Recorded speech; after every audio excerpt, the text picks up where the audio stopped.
Nous sommes aujourd'hui au Capitole pour la journée internationale des droits de l'enfant. Alors justement, en quoi consiste cette journée ? Alors cette journée dont nous célébrons aujourd'hui avec un peu d'avance, il faut bien le dire, le 24e anniversaire, est une journée qui nous permet de revenir sur le texte fondateur qui sert à la mission de l'UNICEF et qui est donc la signature de la Convention internationale des droits de l'enfant. Donc avec 54 articles, on a tous les droits que les enfants devraient avoir partout dans le monde, ce qui, vous le pensez, est bien sûr pas le cas. Et cette journée est l'occasion à Toulouse de revenir avec les enfants des centres de loisirs sur les animations qui ont eu lieu dans ces centres de loisirs pour essayer de sensibiliser tous ces enfants à la situation des enfants dans le monde par le biais de cette convention et par le biais donc de leurs droits.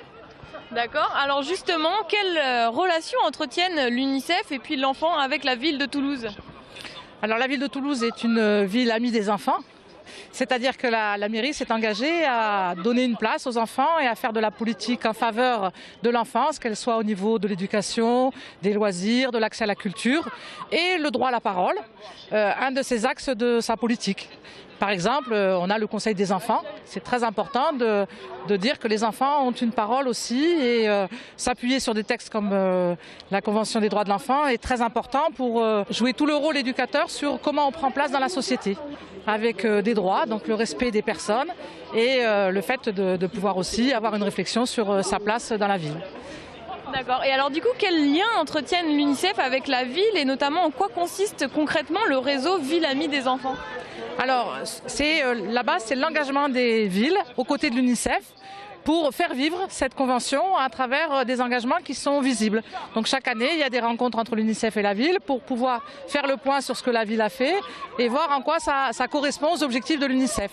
L'UNICEF, de son côté, amène aussi le soutien à des actions particulières comme la journée aujourd'hui. Et cette journée qui, évidemment, on va le voir, est une journée qui se prépare, qui n'est pas simplement un jour. Et c'est ça l'important, elle a été préparée, elle est aussi une finalité de beaucoup d'actions dans différents centres de loisirs, vous l'avez dit. Effectivement, au niveau organisation, j'imagine que c'est aussi toute une affaire. Comment s'organise une telle journée ? Ça se prépare, c'est fondé sur la base du volontariat. Voilà, c'est-à-dire qu'on sollicite la centaine de centres de loisirs, municipaux et associatifs, qui décident donc de participer. Et il y a beaucoup d'engouement, effectivement, on le vérifie chaque année, en tout cas cette année encore. Alors ça se prépare avec les équipes d'animation qui, quand ils décident d'organiser les règles de vie, il est question toujours des droits, des devoirs et de la place de l'enfant dans les centres de loisirs.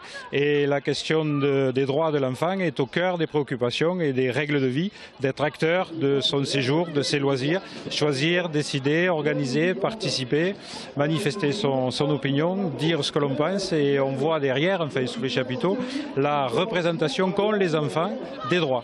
Et alors simplement, combien de centres de loisirs aujourd'hui participent à la journée ? Combien d'enfants sont attendus ? Alors aujourd'hui, il y a 5 centres de loisirs qui participent et qui présentent leurs œuvres.